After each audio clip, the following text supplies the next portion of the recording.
All right, let's talk about something that actually matters. Unlike all this Charlie Kirk stuff.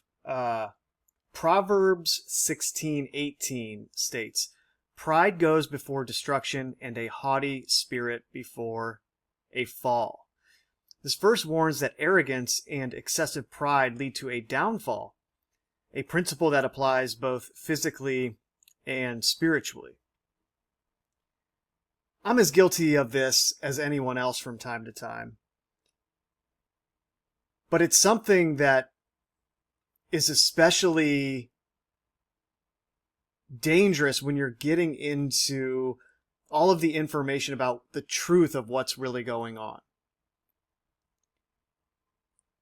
The way it's sold to you can turn you into a very prideful, arrogant individual. And that's coming from the perspective of righteousness.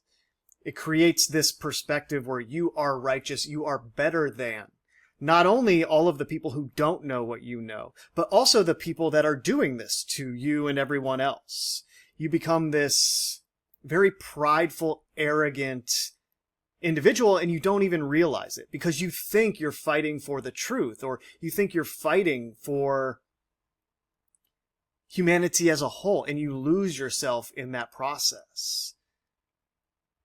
The truth is, the overwhelming majority of the information that we have about the quote-unquote truth came from the people who we think are being exposed. They knowingly and intentionally let this information out. So for you to sit there and acquire that information and think that you are somehow above them or winning against them, you adopt this righteous mentality that could best be summed up by people like Alex Jones or David Icke, the way they position you to view yourself through their propaganda. And everybody, on some level, is a clone of those two individuals as it relates to this intentional release of information. And hopefully you can see how the information is irrelevant in the context of what it actually does to you. The vibration of the energy that is pushed into your being through this propaganda that changes you on a fundamental level. And a lot of the time that's happening subconsciously in a way you don't even realize at the time. Maybe an example would help. I'm sure most of you listening to this are familiar with Robert Monroe. He did a lot of experiments with binaural beats and astral projection, among other things. And this was very interesting to official entities within the government and other clandestine organizations that saw the value of being able to train soldiers and other individuals to do this kind of thing as it related to acquiring intel or information about other countries or just anything else in general that was going on. If somebody can just be sitting in a room and see anywhere on Earth at any time, right, leaving their body to do that, I mean, that is something that would be very beneficial to organizations that have the entire purpose of gathering intel and information. But anyways, through his experiments and his own experience with this stuff, Monroe came to believe, as I understand it, in this idea of the Loosh farm being what planet Earth really is, right? There are these extra-dimensional entities. They don't reside in the dimension that we perceive, and they are feeding on our collective energy, in a sense. And ultimately, that can be portrayed in any culture in any way that would appeal to how they have been taught to think, right? If it's a Christian culture, you can place that in the context of Satan, right? Oh, this is Satan. That's what it is. That's the entity. That's what the Bible is talking about. And you can do the same thing in any other tradition. So in many ways, this is a global perspective of what is really going on. And it's kind of the centerpiece of a lot of conspiracy theory information. People are presenting it in this way where there's this control that exists, and this is one way of explaining how it works functionally, right? They're feeding on the energy, and this gets into ideas about food chains, right? Where We are told from a very young age that human beings are the apex predators on planet Earth, right? The food chain goes down from us. But due to our intelligence and everything that we developed through evolution, as they tell us, we developed this ability to be the actual apex predators on the planet. And that's an interesting conversation in and of itself, right? Were we given a little help along the way to have that mind that was capable of dominating everything in the way that we, quote unquote, do it, right? Or is some other mind acting through us? We're carrying out its desires to take over the earth in a way that is not natural, right? Every city and every conglomeration of human beings in an artificial way is sort of against the natural order. It's this thing that just takes over everything it comes into contact with without any regard for the ramifications of that. It's funny, I live in an area that has seen tremendous amounts of construction of new things because all of these retired people from the northeast of the United States of America are moving down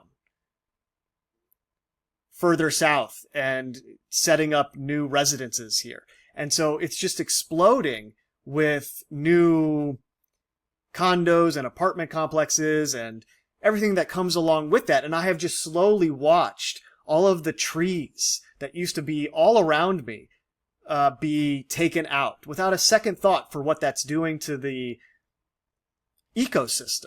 It's just constant demolition. And there's something very not natural about that. But anyway, when you start to get into that mindset that I was just starting to get into, you begin the process of building up that pride. You build up that arrogance like, I know better than what is going on. And I am in a position to judge it. And it's like, well, sure, we have intuition that leads us to the truth. And you always are wise to follow that intuition where it leads you, no matter what context of life we're talking about. And intuition might lead to the conclusion that there's something very wrong going on here. But in my experience, the key to maintaining your balance and center is to understand that you don't understand why it's happening. Keeping that level of humility in a situation like this is key so you don't lose your way and become the very thing that you're supposedly fighting against. This is the idea of resistance is futile, right? The Borg eventually takes you over no matter how much you think you're against it, right? Because in being against it and absorbing all of this energy and propaganda, you, if you're not careful, become that thing eventually. It breaks you down. And the internet is a metaphor for that larger spiritual process that I'm describing, where if you spend too much time on it, inevitably it will take you over. Inevitably, no matter how centered you try to be and how neutral you're trying to be in the face of everything, just the trolling and the agitation that is designed into this whole thing gets you and takes you over in some way. I struggle to even describe it there. I kind of lost my ability to speak because it's this visceral thing that I can feel happening. And words don't quite get it accurately. It's just, especially front and center in my mind right now because of the Charlie Kirk thing and just that whole environment. It just gets you eventually if you stay too focused on it. So anyway, there's just so much we don't know about the situation that we are in and how it is actually unfolding, to the point where I think a thought experiment kind of helps maybe see these kinds of things. And everybody is familiar with the impact of sexual energy on human beings. This is why sex is such a target of those who are trying to control our minds and manipulate us. Advertising, marketing, just society in general is set up around manipulating sexual energy. And this is mainly due to the fact that people are chasing the high of an orgasm, right? Oh, that thing feels good. I want to chase that feeling. And this is that animal nature that comes out and is manipulated because people are not in control of it. Now, imagine this. If Monroe is somewhat right about there being this element of energy being harvested from us because something else is feeding on it, right? We are told we're the apex predators, but that's in the third dimension. What if, as reality is set up in a scalar way, there is apex predators in another dimension that feed on us?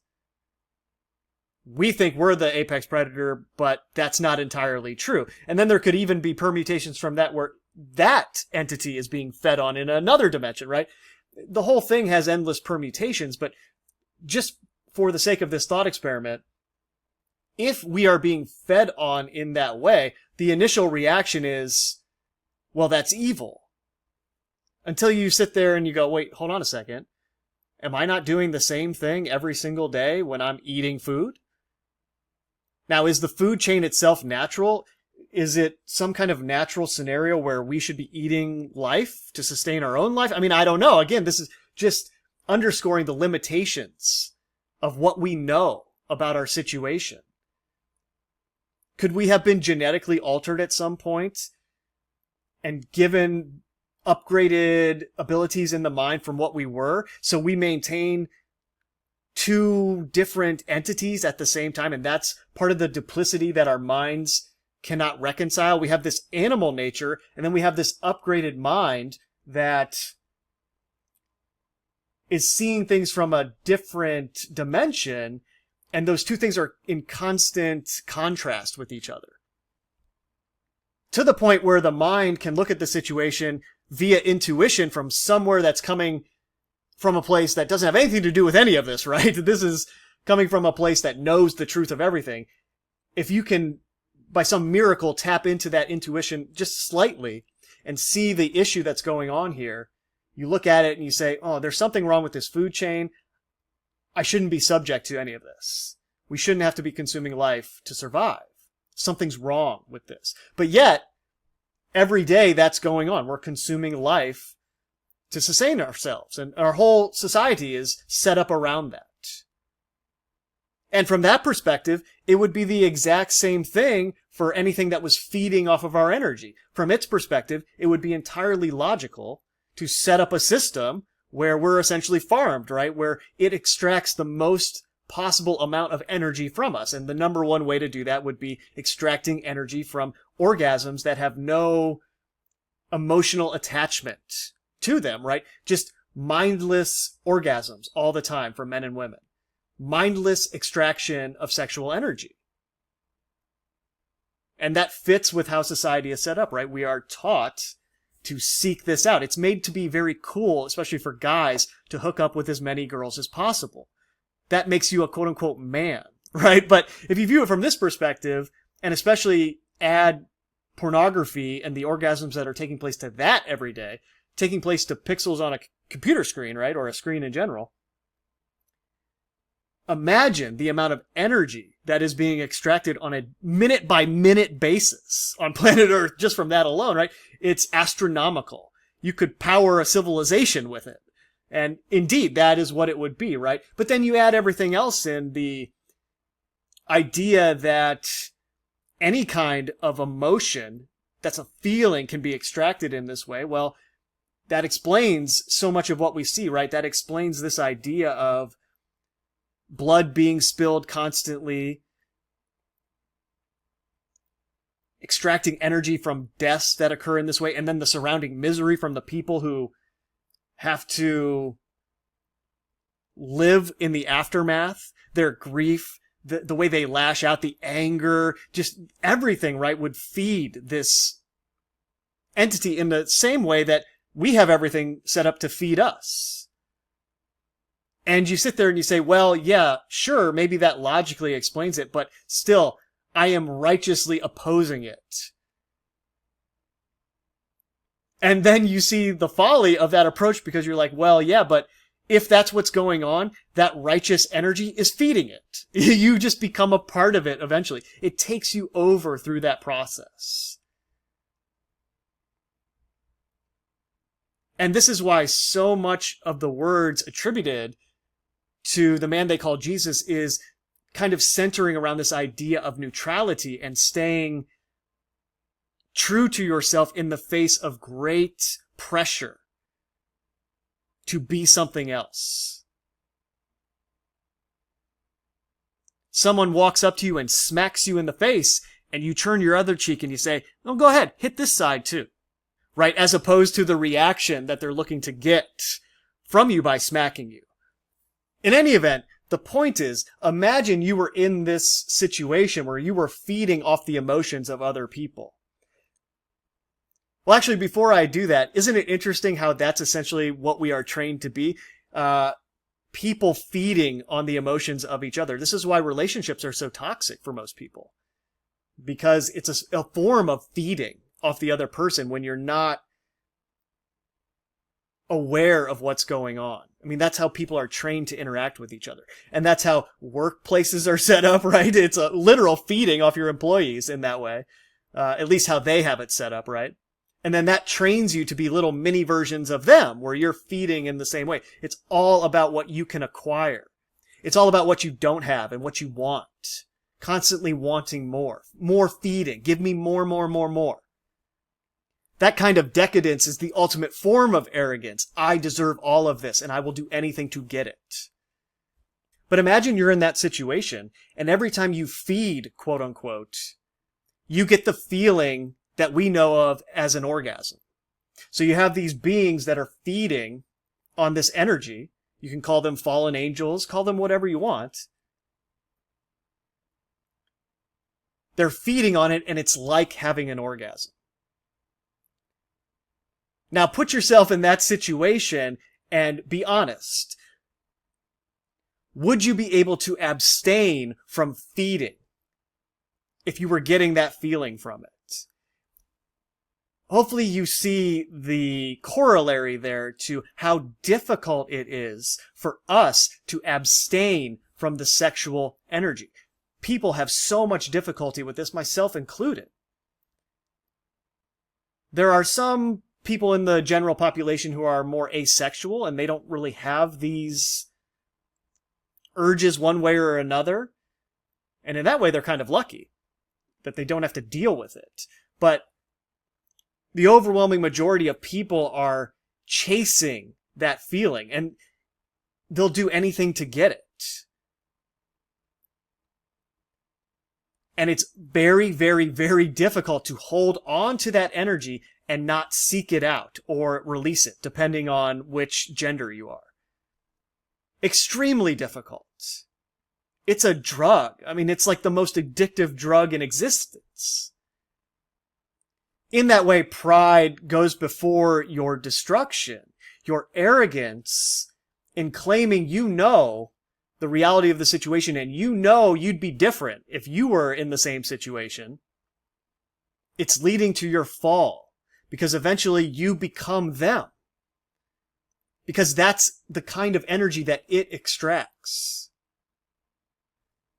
Now please, hear me on this. I'm not saying this is a good situation or that it should exist. I'm just trying to keep myself from becoming it unknowingly. And so I'm constantly having these conversations with myself and checking myself to make sure that I'm not becoming the very thing that I am supposedly in opposition to. And it's not even that I'm in opposition to it, right? That's, again, it's hard with the language to get this precise, but I'm trying to understand it. Like, what is the deal here? And it's so hard because they're the ones who gave out all the information on it. And they controlled that leak of information as it plays in to a more refined, better feeding system, I suppose. Maybe one in which these entities can actually jump into the physical world. Maybe that's the point of the technology in the first place. They can eventually jump into the world. That could be another angle to the whole portal Stargate ritual. I mean, if you take it literally in terms of energy extraction, a human being fused with technology that could live forever is an infinite power source. But maybe it's even deeper than that, where these black mirrors are scrying mirrors quite literally, and it's opening a dimension that otherwise is closed. And in this way, other entities can come in to this reality. And if we fuse with the screen in that way, they fuse with us in a physical way in this dimension. So I don't know, just something to think about. Food for thought, as it were. Oh, I don't like that phrase now. Food for thought, indeed. But yeah, you always want to be mindful of the state of your being, your energetic state, and what it is infusing into everyone you come into contact with. And I lose sight of this all the time, and it's something I have to constantly work on. It's a constant waking meditation on how you're behaving. Constantly trying not to become the thing that is currently in control of this world, because that's its design. It wants you to become like it. And you know, for me, it really is health being the only true form of wealth that keeps me centered along these lines. And I had a very unique and special experience that has cemented this into my reality, where I lost my health and slowly regained it and watched the insanity of my mind as it began to forget how lucky it is to be in a body that works, and it started to want other things and slowly forgot about how lucky it was to be in a body that was functioning. It's like, there's this actor, Eric Dane, I think is his name. And the best way you can describe this guy is a Giga Chad. He's like the prototypical male genetic specimen. And on top of that, he had abilities that could be utilized as an actor, so he was, you know, semi-famous. And probably lived this charmed existence. And they just released a news story showing him in a wheelchair because he was diagnosed with Lou Gehrig's disease, ALS. And that's a disease that very quickly takes away everything that you ever had. And I bet if you talk to him, he would trade everything he ever had in his life, every blessing he ever had, to get another day in a fully healthy body, to just walk through the world with a fully functioning body and be able to just experience every moment. It's amazing. It really is. And yet you have, because of the way all of this is set up and the way the propaganda is distributed, you have fully healthy males and females in a state of despair because they don't have this thing, that thing, or the other thing. In a full-on state of despair, thinking they have nothing, thinking life is so unfair. And sure, there's 1,000 problems you can point to living in a system like this that can lead to that sort of thought process. But all you got to do is talk to somebody who was just diagnosed with something that's going to change their life forever, and you will immediately figure out what's important. And so that ties into all the videos that I was just doing on Charlie Kirk and the assassination or lack thereof, right? That whole silly debate. What's the point of all of that? There is no point. In the terms that truly matter, okay? There is no point to that discussion. It couldn't mean any less. In terms of what your life is and how you are capable of living it if you want to. And yet you sit there and you pridefully and arrogantly proclaim that I know what happened here. I know exactly how they did it. These people are so evil. Whatever entity is orchestrating all of this, I'm so much better than it. I can't believe it's doing this. And slowly over time, you do that event after event after event, news story after news story after news story, and you lose yourself in it. And you become them. You become a different version of them that is claiming to be opposed to it, right? And that's what the controlled opposition is. I mean, they seed that mentality so that you get some of the truth, but then ultimately you become the thing that you're in opposition to, and you don't even know it. Subsumed within this world filled with fear, paranoia, and despair for what's coming in the future, when none of that is guaranteed at all. Every moment we have the choice to be whatever we want to be in terms of what we're expressing. None of the things that have been programmed into the media are guaranteed to happen, okay? Now, maybe the book, the Bible, is right, and there is some sort of guarantee about what happens at the end of this whole thing. And we're experiencing the later stages of that. That's possible. But then at the same time, they are intentionally playing out that script in their own way as some kind of weird strategy to avoid it, I guess. I mean, I don't know what they're trying to do there by doing all the things that are written. I suppose you could look at Revelation as some kind of script that was written in advance in the same way that the films do it, and now they're playing it out. Which would then, of course, be a part of the spiritual deception where this fake Messiah figure is revealed as the actual reincarnation or reappearance of the being they call Jesus, and then that's how the grand deception takes place. Getting bogged down in the details. I wanted to read something along these lines, and please understand that I'm not coming from a Christian perspective when I'm reading this, though the person writing it is obviously a Christian. It's just a good example of what this conspiracy theory, quote-unquote, truth information is capable of doing to you. This is a turning point. The tares among the wheat expose themselves for who they really are. God's word says he would expose their folly in the last days. But not all false teachers wear flashy suits and preach prosperity gospel. They dress just like you. But some build their platforms off of hate and lies, create endless posts on declaring every leader a conspiracy. They dissect hand gestures, saying I love you is demonic, and okay is 666.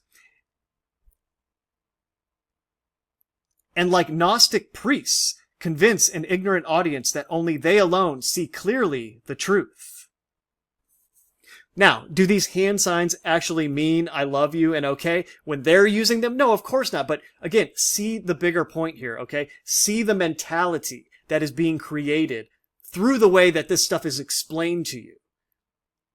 Someone might be giving you an accurate observation about this thing or this symbol, or at the very least, it's a probable theory, right? They don't really know what these hand signs mean when somebody in the club uses it. We can speculate, but we don't know what it means, and it's just a symbol anyway that can mean anything, right? They have all agreed that it means something, and they didn't tell us about it, so it means something to them, and we can attempt to see what it is.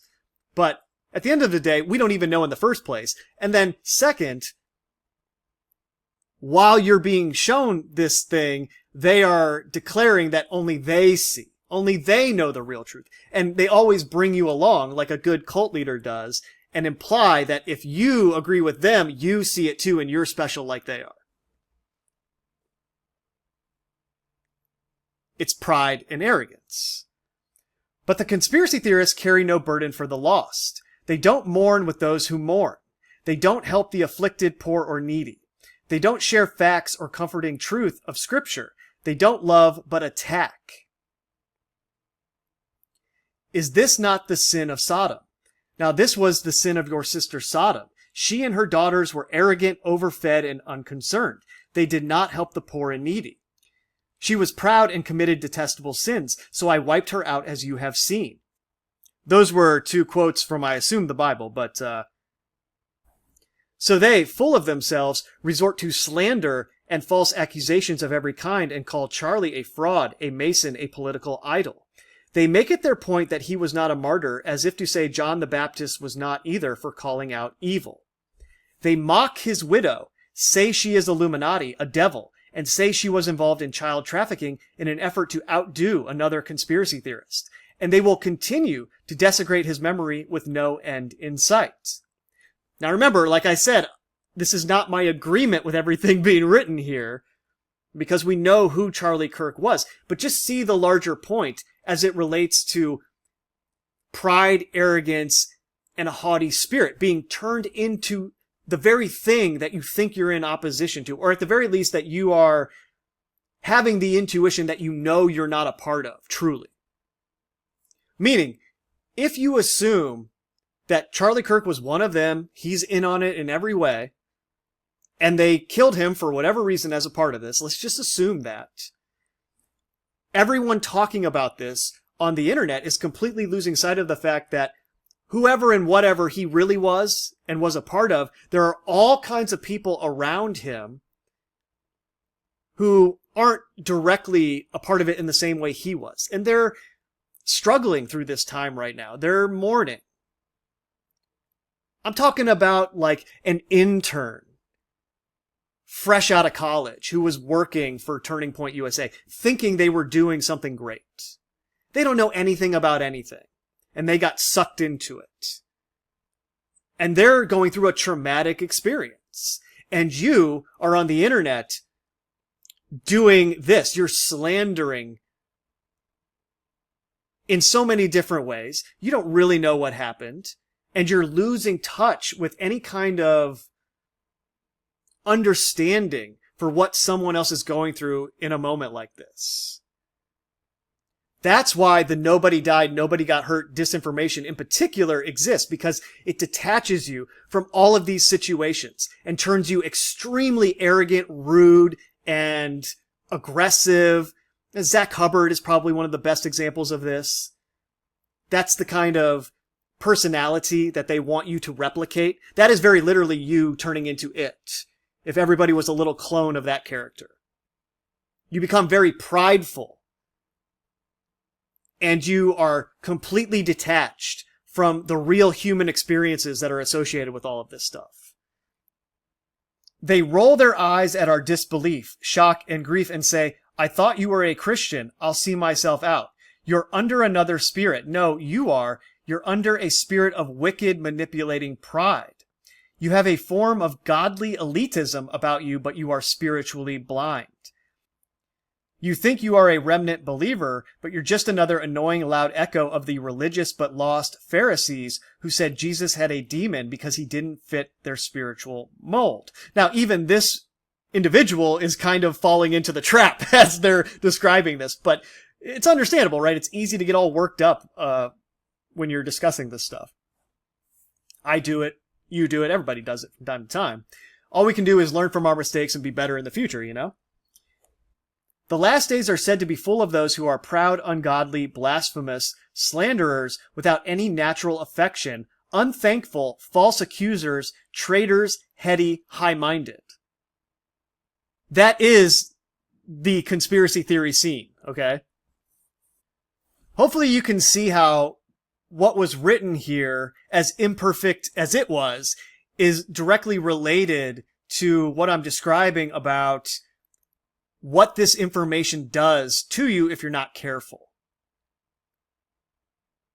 It turns you into a spiritually blind individual filled with pride and arrogance. And you become a slanderer, a false accuser. You're saying things with certainty that you don't truly know with certainty.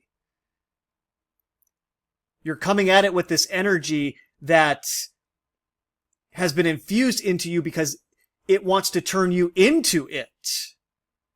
That's the whole point. And obviously one of the most effective ways to do that would be to come to you in the name of that being, whoever it was, and whatever the name really was, and claim to be speaking on behalf of it so that you get sucked in to everything else that's being promoted. And this is why there's so many quote-unquote Christians or so many people who claim to speak for Jesus in the conspiracy theory scene. And this pride that is infused to you comes before your fall. And that is collectively what is planned for the future through this infusion, okay? It's prideful and arrogant people allegedly spreading the truth in a way that everyone loses sight of who they really are. It's another fall in the same way that Adam and Eve fell from the garden originally, right? So I don't know if I've ever said this clearly enough, but I have no idea what I'm talking about. Maybe I have a little bit more of an idea than most people. Okay, maybe I'll give myself that much. I put a lot of time and energy and effort into this, studying. Okay, maybe I know a little bit more than the average person, but in the grand scheme of things, I have no idea what's going on. I have an intuition that tells me something isn't right, and I have an intuition that gives me insights into things that I otherwise never would have come up with on my own. So there's something there. There's something to it. But ultimately, I have no idea what's going on. All right? And you need to know that if you're listening to these videos.